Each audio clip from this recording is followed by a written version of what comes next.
suivons sa voie et nous chantons, Dieu, tu es grand. Oh Dieu, tu es grand. Nous chantons, oh Dieu, tu es grand. Tous verront qu'il est si grand, notre Dieu.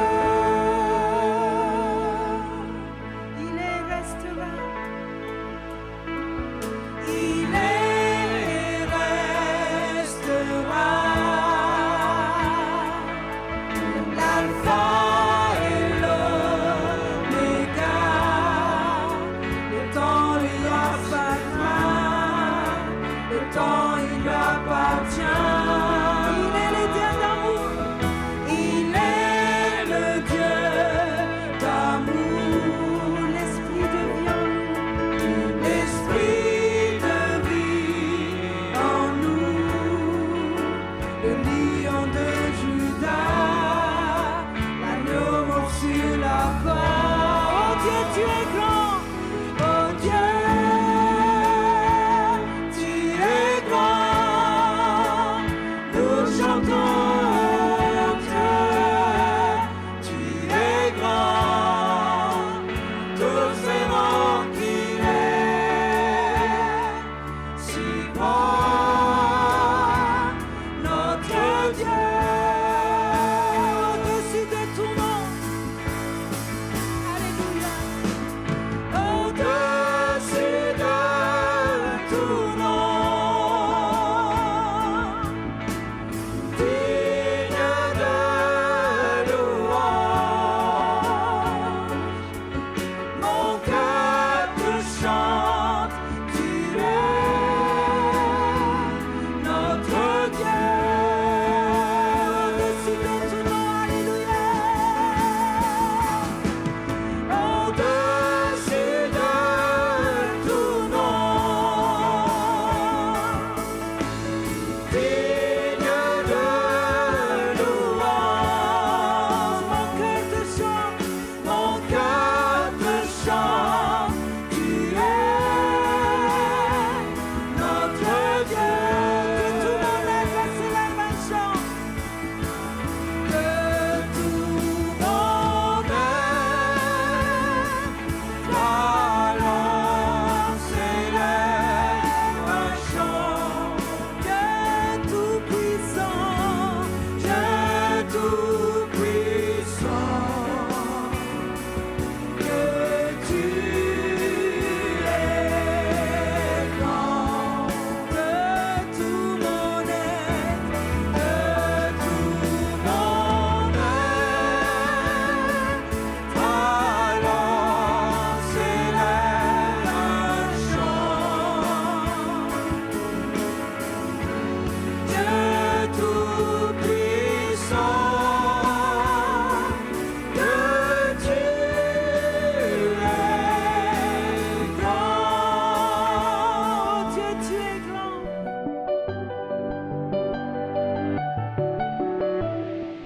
Ce soir, dans ce temps de culte, j'aimerais partager avec vous donc, un passage et donc une pensée qui relève de ce passage. Ce passage, c'est Matthieu chapitre 16, versets 13 à 20. Matthieu 16, versets 13 à 20, un passage qu'on connaît bien.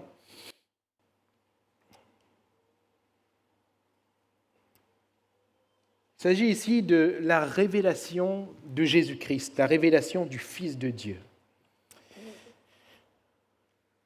Jésus étant arrivé dans le territoire de Césarée de Philippe, demanda à ses disciples, « Qui dit-on que je suis, moi, le Fils de l'homme » Ils répondirent, « Les uns disent que tu es Jean-Baptiste, les autres Élie, les autres Jérémie ou l'un des prophètes. » Et vous, leur dit-il, « Qui dites-vous que je suis » Simon-Pierre répondit, « Tu es le Christ, le Fils du Dieu vivant. » Jésus, reprenant la parole, lui dit, « Tu es heureux, Simon, fils de Jonas, car ce ne sont pas la chair et le sang qui t'ont révélé cela, mais c'est mon Père qui est dans les cieux. Et moi je te dis que tu es Pierre, et que sur cette pierre je bâtirai mon église, et que les portes du séjour des morts ne prévaudront point contre elle. Je te donnerai les clés du royaume des cieux. Ce que tu liras sur la terre sera lié dans les cieux, et ce que tu délieras sur la terre sera délié dans les cieux. » Alors il recommanda aux disciples de ne dire à personne qu'il était le Christ. Amen. Il recommanda aux disciples de ne dire à personne qu'il était le Christ. Comprenez bien qu'il y a un contexte à cela, non pas que le Seigneur ne voulait pas que les disciples témoignent, non pas que le Seigneur ne veuille pas que l'on témoigne, mais de dire à ce moment-là, de proclamer fort qu'il était le Christ, c'était bien quand même s'attirer les foudres et faire avancer le temps, peut-être quant à son arrestation ou d'autres aspects, mais cela n'a rien à voir avec le témoignage. Je referme cette parenthèse. « Tu es heureux, Simon, fils de Jonas, car ce ne sont pas la chair et le sang qui t'ont révélé cela, mais c'est mon Père qui est dans les cieux. » Et le Père qui est dans les cieux a révélé quoi à ce simple homme? Ce Simon, fils de Jonas, qui, vous conviendrez avec moi, n'est certainement pas le meilleur des hommes. Ce Simon, fils de Jonas, qui avait, il est vrai, beaucoup de qualités, mais aussi tellement de défauts. Ce Simon, fils de Jonas, qui va être toujours le premier à répondre pour Jésus et en ce qui concerne Jésus. Ce Simon, fils de Jonas, qui va voir les miracles de Jésus peut-être un peu plus que beaucoup d'autres, même des 12, puisqu'il va faire partie de ce petit cercle privé, Pierre, Jacques et Jean, que Jésus appelé souvent à part, que ce soit pour la prière dans le jardin de Gethsémanée, que ce soit pour la résurrection de la fille de Jairus, que ce soit pour la transfiguration sur la montagne, il y avait Pierre, Jacques et Jean. Ce Simon, fils de Jonas, qui était rempli de zèle pour le Seigneur, mais qui, nous le savons, va dire quand même au Seigneur, concernant la crucifixion qu'il allait et qu'il devait connaître, qui va dire quand même au Seigneur, « à Dieu ne plaise, cela ne t'arrivera pas ». « Regarde-moi, Satan », va lui répondre Jésus. C'est d'ailleurs dans le paragraphe qui suit, celui que nous venons de lire. Ce Simon, fils de Jonas, qui va dire « mais moi je donnerai ma vie pour toi », le même jour, le même soir, il renie le Fils de Dieu, dont il a la révélation ici, il le renie en 3 fois. Ce Simon, fils de Jonas, qui va pleurer amèrement, qualité, défaut. Quand on voit les qualités de cet homme, parfois quand on voit les qualités de certains hommes, on les sent bien au-dessus de nous, voire inatteignables. Mais quand on voit leurs défauts, parfois ça nous réconforte un petit peu quand même, n'est-ce pas? Ça nous réconforte un petit peu quand même. Nous voyons qu'à cet homme,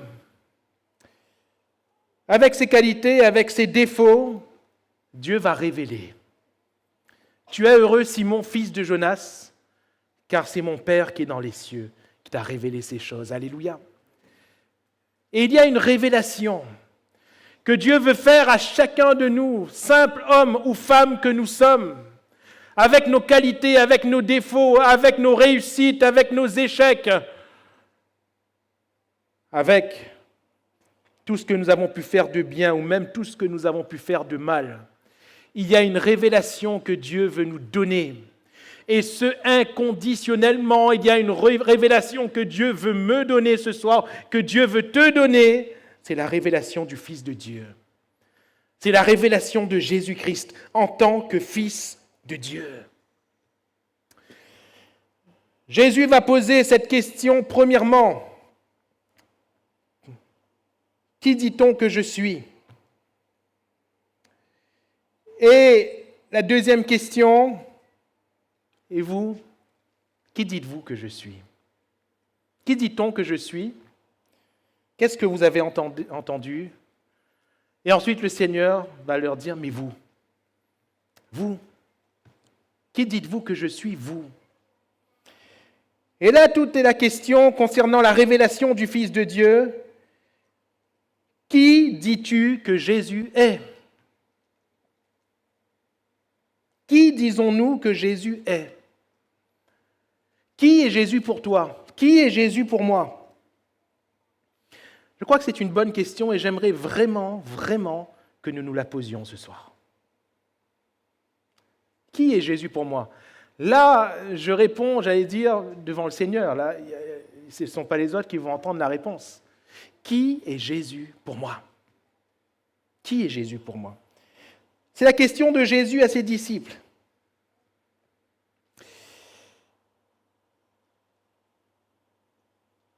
Jésus est-il le fruit d'une information populaire ou le fruit d'une révélation personnelle? Il y avait ce que la population, ce que les gens disaient. Qui dit-on que je suis? Les uns disent que tu es Jean-Baptiste, qui a été décapité. Hérode, par exemple, pensait que c'était Jean qui était ressuscité. D'autres disent que tu es Élie, parce qu'ils ont lu dans les Écritures que Élie devait venir. Ce Élie qui avait été enlevé au ciel, rappelez-vous le prophète, il devait venir, il devait revenir. Mais Jésus n'était pas Élie. Jésus n'était pas Élie. L'Élie qui devait revenir, il était déjà revenu et c'était justement Jean-Baptiste. Jésus n'était pas non plus Jean-Baptiste. Jean-Baptiste avait bien été décapité. Jésus n'était pas non plus Jérémie. Qui dit-on que je suis? L'information peut être bonne et peut nous être salutaire, c'est-à-dire ce que les autres disent de Jésus peut nous conduire sur la voie, mais la révélation n'est pas là.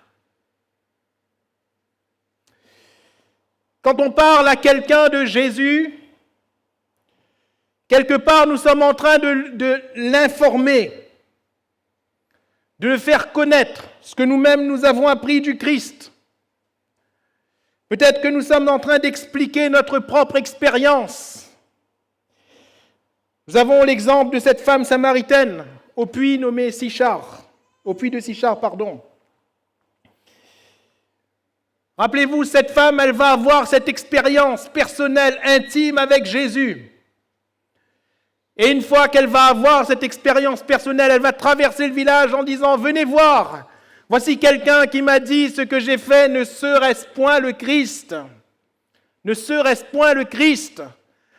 La Bible nous dit que les personnes ont accouru, sont venues vers Jésus. Et au début, la Bible nous dit bien qu'ils ont cru à cause de ce que cette femme avait dit. Qui dit-on que je suis? Au début, oui, ils ont cru à partir de l'information délivrée par cette femme. Mais ensuite, après avoir entendu Jésus, qu'est-ce qu'ils ont dit à cette femme? Maintenant, nous ne croyons plus à cause de ce que tu nous dis. Mais nous croyons parce que nous l'avons entendu nous-mêmes. Alléluia. Nous l'avons entendu nous-mêmes. Qui dites-vous que je suis? Frères, sœurs, l'avons-nous entendu nous-mêmes? Avons-nous eu cette expérience personnelle avec Jésus? Notre connaissance de Christ ne doit pas être toujours le fait de l'expérience des autres. Les autres ont vécu leur expérience, mais toi? Mais moi? Est-ce que j'ai une expérience avec Jésus? Est-ce que j'ai une communion personnelle avec Jésus? Je pense à Nicodème, qui vient vers Jésus de nuit. Et Nicodème, il a quand même réfléchi. Il a quand même analysé les choses. Rappelons que c'est un docteur de la loi. Ce n'est pas un niais, ce n'est pas quelqu'un qui vient de la dernière pluie, pas du tout. Non, Nicodème, il connaît quand même, il maîtrise quand même les Saintes Écritures, n'est-ce pas? Et avec toute sa connaissance, il a compris. Et il vient vers Jésus parce qu'il a bien compris qu'il y a quelque chose quand même chez cet homme qu'on appelle Jésus qui ne se trouve dans aucun autre homme, même dans aucun autre docteur ou érudit de la loi. Personne ne peut faire les miracles que tu fais si Dieu est avec lui. Il confesse quelque chose de beau. Dieu est avec toi. Et il ne peut pas en être autrement. Mais que va lui dire Jésus? En vérité, je te le dis, si un homme ne naît de nouveau, il ne peut voir le royaume de Dieu. Qu'est en train de dire Jésus à Nicodème? Avec toute ta connaissance et avec tout ce que tu as compris, cela n'est pas suffisant pour que tu entres dans le royaume des cieux. Notre connaissance de Christ ne doit pas être toujours le fait de l'expérience des autres. Notre connaissance de Christ ne doit pas non plus être seulement le fait d'une compréhension intellectuelle. Beaucoup aujourd'hui font part de ce qu'ils ont compris, c'est bien. Beaucoup vont sonder les Écritures, va dire Jésus, comme ces Juifs de l'époque. Vous sondez les Écritures. Vous sondez les Écritures afin d'avoir la vie. Mais ce n'est pas le fait de sonder ou de comprendre les Écritures qui nous donne la vie. Et Jésus va leur dire, et vous ne voulez pas venir à moi, parce que c'est Jésus qui donne la vie. C'est la révélation de Jésus-Christ qui donne la vie, frères, sœurs. Notre connaissance de Christ ne doit pas être seulement le fait d'une compréhension intellectuelle. Mais à l'instar de Zachée, notre connaissance de Christ doit être avant tout le fait d'une expérience personnelle et intime. La révélation de Christ à nos cœurs par le Saint-Esprit, voilà cette expérience. Et c'est seulement alors que nous serons transformés. Alléluia. C'est seulement en ayant eu cette révélation de Christ à nos cœurs par le Saint-Esprit. Tu es heureux, Simon, fils de Jonas, car ce ne sont pas la chair et le sang qui t'ont révélé ces choses. Révélé, c'est-à-dire littéralement dévoilé. Une réalité qui est voilée. Et voyez-vous, quand je disais cela et quand je méditais là-dessus, je me dis, Seigneur, mais combien de réalités nous sont encore voilées? Le Seigneur veut enlever le voile. Le Seigneur veut vraiment nous dévoiler, nous révéler les choses qui sont cachées. Mais pas par simplement une analyse intellectuelle, pas simplement par l'expérience des autres. Frères, sœurs, il faut ton expérience, il faut mon expérience. Il faut que la révélation de Christ se fasse dans mon cœur. Alléluia. Pas le fruit d'une information populaire, mais le fruit d'une révélation personnelle. Tu es heureux. Jésus n'a pas dit « Ah, vous tous avez entendu ces choses, vous êtes heureux ». Non, il a dit « Simon, tu es heureux ». Parce que même si les autres entendent les mots que tu es en train de dire, c'est à toi que le Seigneur a dévoilé cela. Alléluia. Il y a quelque chose de vraiment personnel, et je pèse vraiment ce mot, personnel. Personnel. Ça ne peut pas être l'effet de masse, ça ne peut pas être l'effet de groupe. Tu as quelque chose à vivre personnellement, j'ai quelque chose à vivre personnellement. Personnellement avec qui? Avec Jésus. Comment? Par le Saint-Esprit. Alléluia. C'est mon Père qui t'a révélé ces choses. Comment? Par le Saint-Esprit. Par le Saint-Esprit.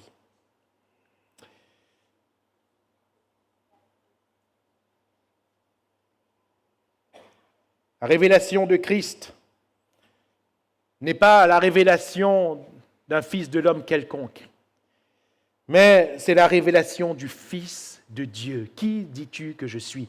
Qui dites-vous que je suis? Pas un homme, mais le Fils de Dieu. Qu'est-ce que je veux dire par là?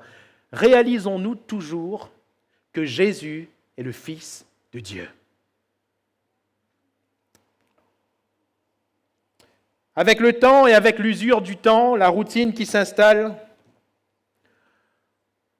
on a vite fait de faire de Jésus un serviteur, notre serviteur. Je m'explique. Avec le temps, on pense qu'on a atteint suffisamment de stature, chrétiennement parlant, pour arriver à penser, je ne sais pas comment on peut arriver à là, mais pour arriver à penser que le simple fait de fermer les yeux et de dire « Jésus, fais ça pour moi », on ouvre les yeux et ça arrive tout de suite. Ça arrive tout de suite. On en arrive à un moment donné à penser que le simple fait de prier Jésus et pof, on voit son désir, son souhait se réaliser sous les yeux. Comme si que Jésus, il était à notre disposition pour réaliser tous nos vœux. Hein?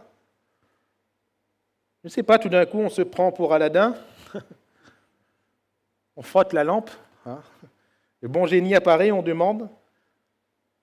Jésus n'est pas notre serviteur, il est le Fils de Dieu. Alléluia. Il est Dieu, il est le Seigneur.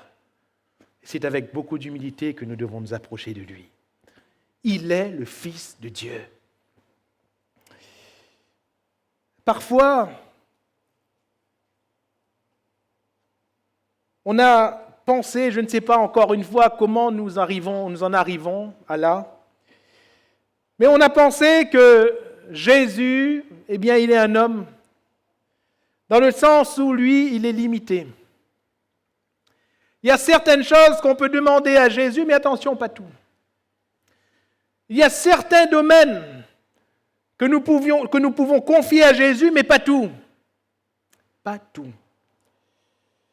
Jésus n'est pas un homme, Jésus est Dieu. C'est-à-dire qu'il est illimité. Mais qui dis-tu que je suis, va dire Jésus. Qui dites-vous que je suis? Jésus n'est pas un homme, il est Dieu, il est le Fils de Dieu, il est l'illimité. Et puis, on a vite fait, à un moment donné ou à un autre, de ramener Jésus à un homme. Vous savez en quoi ça va être bête ce que je vais dire. Mais vous allez, si vous êtes honnête, le reconnaître avec moi. On a vite fait d'assimiler Jésus à un homme. En ce qu'à un moment donné, on a la pensée folle que Jésus n'est pas là. Parce qu'on ne le voit pas, il n'est pas là. Parce qu'on ne le ressent pas, il n'est pas là. Parce qu'il n'y a pas ceci ou cela, il n'est pas là. Alors, parce qu'il n'est pas là, on peut se permettre des largesses, on peut se permettre des légèretés, on peut se permettre telle ou telle chose.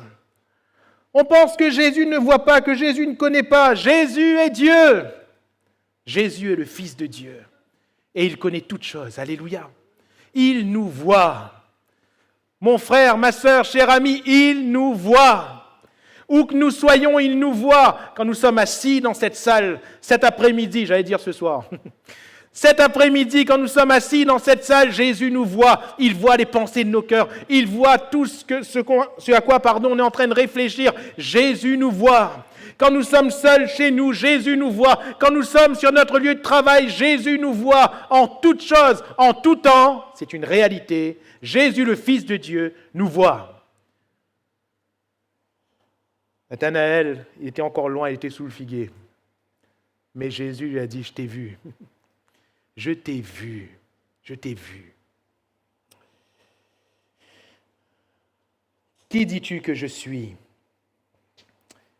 Nous pouvons dire que la révélation du Fils de Dieu, ce n'est pas la révélation d'un simple envoyé. Oui, Jean-Baptiste a été envoyé, Jérémie a été envoyé, Élie a été envoyé, et ces différents prophètes, ces différents hommes ont été envoyés, envoyés. Mais Jésus n'est pas un envoyé simple. Jésus est le Christ. Alléluia. Le Christ, le Fils du Dieu vivant. Qui dis-tu que je suis ? Quand nous disons que Jésus est le Christ, qu'est-ce que nous confessons ? Oui, il est le Fils de Dieu, mais il est le Fils de Dieu venu pour moi. Alléluia. Il est venu pour moi. Il intercède pour moi. Il agit en ma faveur, même quand je ne comprends pas, même quand j'ai du mal à accepter, même quand j'ai du mal à porter ou à supporter. Il y a une réalité qui est tout aussi indéniable que les autres. Jésus est le Christ. Jésus est le Christ de Dieu envoyé pour nous. Oui, c'est pour nous que Jésus est mort. C'est pour nous qu'il a donné sa vie. C'est pour nous que son sang a coulé. C'est pour nous qu'il a été frappé, injurié, insulté, qu'on lui a craché au visage. C'est pour nous. C'est pour nous. Il a pris notre place à la croix. Alléluia. Il a connu cette mort qu'il ne voulait pas connaître à la croix. Père, s'il est possible que cette coupe s'éloigne de moi, va-t-il dire. Mais pourquoi est-il allé ? Oui, par obéissance et par amour pour son Père, oui, mais aussi par amour pour chacun de nous. Veux-tu le croire ? À partir du moment où nous croyons, le Christ de Dieu devient notre Christ. Le Sauveur des hommes devient notre Sauveur. Le Seigneur de toute la terre devient notre Seigneur personnel. Qui dites-vous que je suis ? Qui dis-tu que Jésus est ? Cette révélation doit se faire. Cette révélation doit se faire dans chacun de nos cœurs, car elle est le point central, vital de tout le reste. De tout le reste. C'est le centre névralgique, de tout et de tout. S'il n'y a pas dans notre cœur la révélation de Jésus-Christ, premièrement, Pardonnez-moi de le dire, je vais peut-être, quelque peu vous brusquer, je ne pense pas vous choquer, mais quelque peu vous brusquer. Mais s'il n'y a pas de la révélation de Jésus-Christ à la base, il n'y a rien d'autre. On peut tout recevoir et n'avoir rien, vous m'entendez? Le Seigneur, dans sa grâce, il peut tout nous donner, mais on peut ne profiter de rien. Le Seigneur peut nous baptiser du Saint-Esprit, on n'en jouira pas. On n'en jouira pas. Le Seigneur peut nous donner des capacités, des talents, des dons, on n'en jouira pas. Le Seigneur peut nous ouvrir des portes, parfois ça va être pour notre malheur, non pas que le Seigneur voulait notre malheur, mais que nous, à la base, nous avons sauté cette étape si importante, si vitale, qu'est la révélation du Fils de Dieu. Aussi,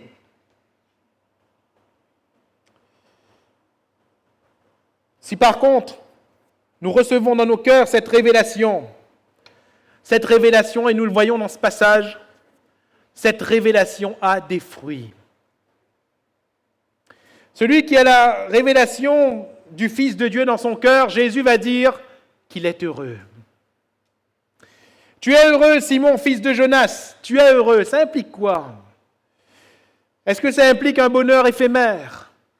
Est-ce que ça implique, qu'on est content? On est content. Non. Ici, littéralement, heureux signifie béni.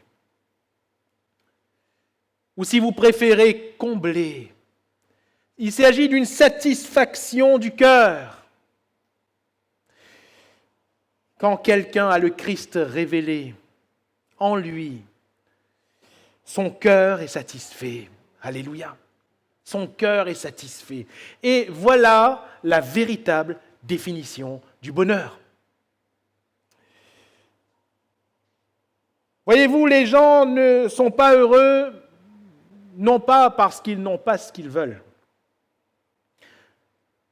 Vous avez remarqué que même lorsqu'on donne à quelqu'un ce qu'il veut, il n'est pas toujours heureux pour autant. Les gens ne sont pas heureux non pas parce qu'il leur faut plus d'argent, plus de biens, plus de réconfort humain, plus d'estime ou d'attention des autres. Ce n'est pas ce qui conditionne réellement. Ça fait du bien, oui.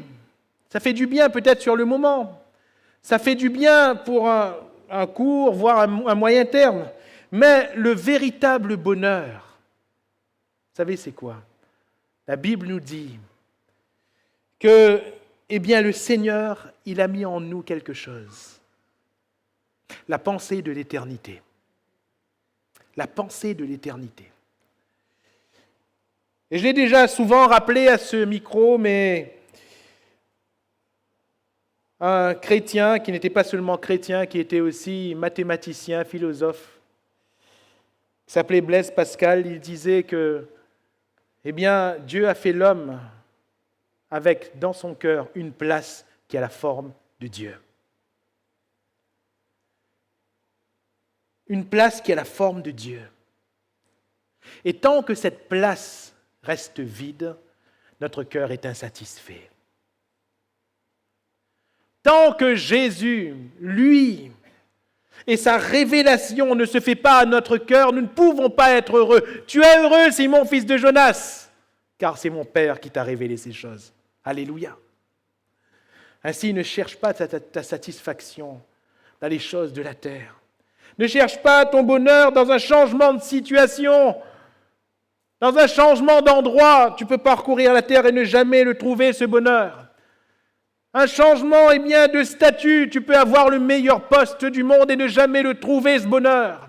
Ne cherche pas ce bonheur dans un compte en banque plein. Ne cherche pas ce bonheur dans l'estime des autres. Non, dans notre cœur, il y a une place qui a la forme de Dieu. Il a mis en chacun de nous la pensée de l'éternité.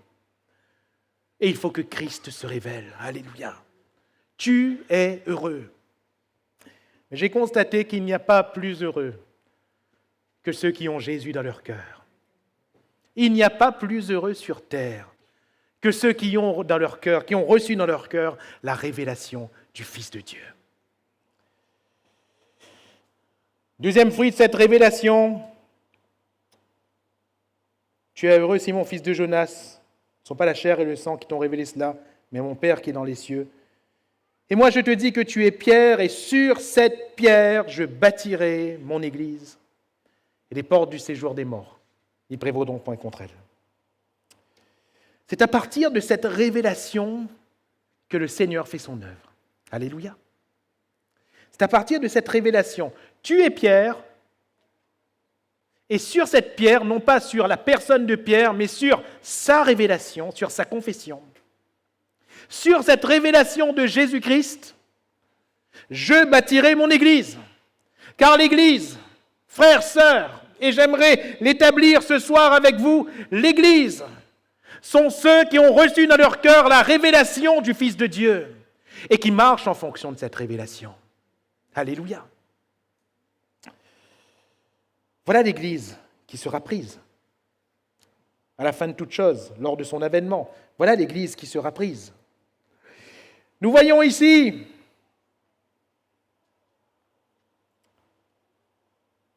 une bivalence de ce que j'appelle l'édification. Savoir notre édification personnelle et en même temps l'édification de l'Église. C'est-à-dire qu'en édifiant l'Église, le Seigneur m'édifie personnellement, et en m'édifiant personnellement, le Seigneur édifie l'Église. Ça nous dépasse, mais c'est l'œuvre du Seigneur. Tu es Pierre. Et frères, sœurs, le Seigneur veut faire de nous des pierres vivantes. Des pierres vivantes qui constituent l'édifice spirituel de l'Église. Oui, le Seigneur veut se servir de nous. Le Seigneur veut nous utiliser, mais pas de n'importe quelle manière, pas à partir de n'importe quoi. Le Seigneur ne veut pas prendre des hommes à l'appel pour s'en servir, non. Il cible ces personnes. Ce sont ceux qui ont reçu la révélation de Jésus-Christ. Ainsi, quand nous recevons dans notre cœur cette révélation, nous sommes bouleversés. Nous sommes changés, comme Zachée que j'ai cité tout à l'heure. Qui peut expliquer le mécanisme qui s'est produit dans la vie de Zachée? Personne. Mais ce que nous voyons, c'est que cet homme qui était un voleur, cet homme qui n'était pas estimé des autres, qui au contraire était pointé du doigt, qu'est-ce que nous voyons? Nous voyons un homme complètement transformé quand Jésus entre dans sa maison. Il y a quelque chose qui s'est passé dans son cœur, quelque chose qui est indescriptible, qu'on ne peut pas coucher sur la feuille, on ne peut pas traduire, même pas dans une formule mathématique. Il y a quelque chose qui s'est passé.